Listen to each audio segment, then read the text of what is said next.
So there's this idea that goes around on the internet. If you're like me and your brain is poisoned enough to actually think that going down and reading the YouTube comments is a good way to spend your finite time on this earth, then you might have seen it already. It's usually left under music videos or popular songs, this sentiment of, I wish I could hear this for the first time again. I took that as sort of an interesting challenge. I started to think, what are the songs that I would want to hear for the first time again? And I'll throw that question to the viewers too. If you have any answers to that, go ahead and throw it down in the comment section below. I'll read it. I'm already reading the comment section for Sicko Mode. I can't go much worse than that. But the answer I came up with for this question is the song that I'll be talking about today, Back When I Was 4 by Jeffrey Lewis. Jeffrey Lewis is a singer-songwriter, sort of part of the 2000s anti-folk movement. Really simple, cyclical guitar progressions, often very eccentric performances. Think along the lines of Andrew Jackson Jihad or Daniel Johnston. Jeffrey Lewis makes children's music for adults. His songs often work as parables or these metaphorical analyses of very complex or intricate subjects, but the language that he writes with is always very simple, direct, and plain. And so you end up with songs that sort of detail these very strange events, like a world that is covered in slime and the slime is being bought and sold as this capitalist commodity, or a song where he looks into the sun and sees this giant monster running a factory that seems to be sort of fueling mankind's penchant for greed and violence. Back When I Was 4 is the first song off of his second album on the Rough Trade record label. It's The Ones Who've Cracked That the Light Shines Through, and the song is essentially a story of Jeffrey Lewis's life from age 4 to age 128, where it's presumed that he is a ghost wandering this earth. Again, this is a song that I think is experienced best for the first time, just completely blind. So if you want to go and listen to it now, link is in the description. I highly urge you check it out before hearing what I have to say about it. The song begins when he was 4 and he knew the name of every dinosaur. You can see in his infancy a sort of curiosity about the world, but we mostly get to see his life in these strange emotive snapshots where the actual facts we receive as the listener are mostly experiences of very vivid emotions detached from any story or context. Right in this first stanza, he captures something of a really potent emotional truth. When the lights went out, everything changed. The radio music made me feel strange, and I had a real bad dream about a gorilla in the bathroom.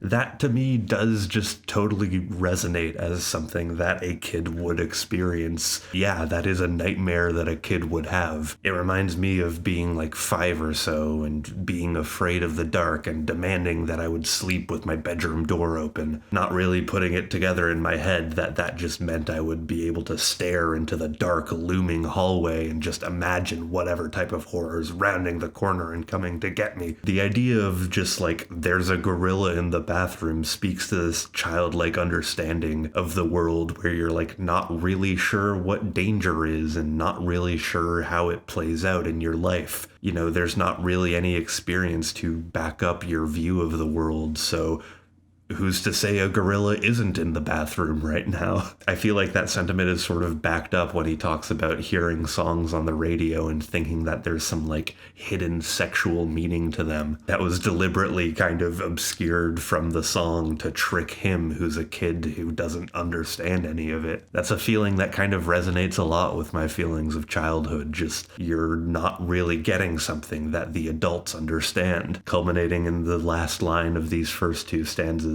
Being small is hard and no one ever tells you how. That's sort of what I think about when people are like, oh, I wish I was a kid again. Like, no, I have a lot more agency now. I like here.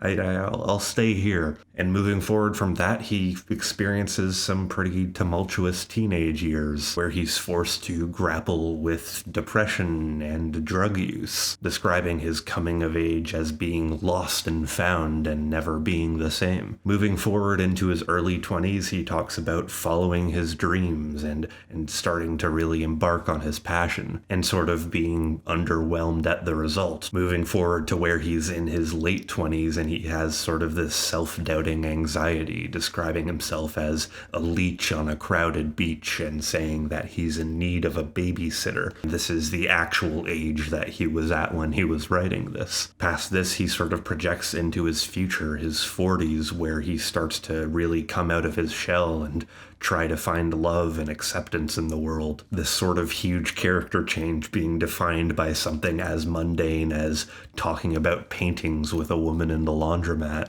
And this character change seems to have paid off. By the time he is 50, he has a daughter with a person who is now his ex-wife. And this leads into one of my favorite lines of the entire song. And just when I thought the best was past, I fell in love for real at last, and it didn't even matter that it had taken me so long. Which I think is a really charming and sweet sentiment. Like, a lot of love songs kind of base themselves around this sense of youth. And I feel like this song is sort of a nice, counter to that. The idea that true love is something that you experience when you are of a certain mindset and not a certain age. What really helps guide this song along, I feel, is the performance of everything that you're hearing. The performance of Jeffrey's lyrics are sort of nervous, muted, humble, quiet. His voice just audibly cracks. And that really works to build the character of him that evolves on this song. You get the sense that he is really introverted, really shy. Meanwhile, the guitars are operating on this very fast, cyclical, simple 4-chord progression. And the way that it goes back into itself and repeats throughout this song feels like this wheel that is just forever turning forward and forward, like the progression of time itself, and Jeffrey is just this anxious bug caught up in it. It's after this point in the song where the lyrics kind of start to get more optimistic. Ages 63 and 74 actually seem pretty pleasant from how he describes it. But then, of course, life keeps progressing. He moves into his 80s where his physicality starts deteriorating in front of him. His dogs start getting old, his partner passes away, and then he eventually hits 106. The guitar chords change from these frantic strums to these really sour, downtrodden, slow plucks as he describes flushing a dead goldfish down the toilet that he claims is his only friend. The song ends with him being 128, where the spirit of Jeffrey Lewis is at the same place it was 120 years ago, sitting outside on an old milk crate watching Halloween decorations go up on his old neighborhood. The song itself ends with the repeating phrase, "Every Halloween they hung a million rubber skeletons." In my mind, the song kind of just sits on this idea of how the reality of death kind of gives color to life itself. And yeah, just hearing that for the first time, the progression of Jeffrey Lewis as a child who doesn't know anything about his surroundings to an old man who has discovered everything he is capable of and slowly just fades away is unbelievably hard-hitting, and something that definitely stuck with me for months after first hearing this song. If there's any parable or sort of like moral to be brought out of this story, to me it's the idea of what's important in life being something that isn't necessarily given to you immediately, but something that is sort of fostered over time. You aren't just gonna find out what it is that you need and then go out and get it the next day. At age 31, Jeffrey Lewis was woefully alone and disheveled, contemplating what would happen if he just chopped his arm off and let it burn. And in this story, it took 20 years for him to understand what love and companionship and family is. And it's that through line that's compelling alongside, the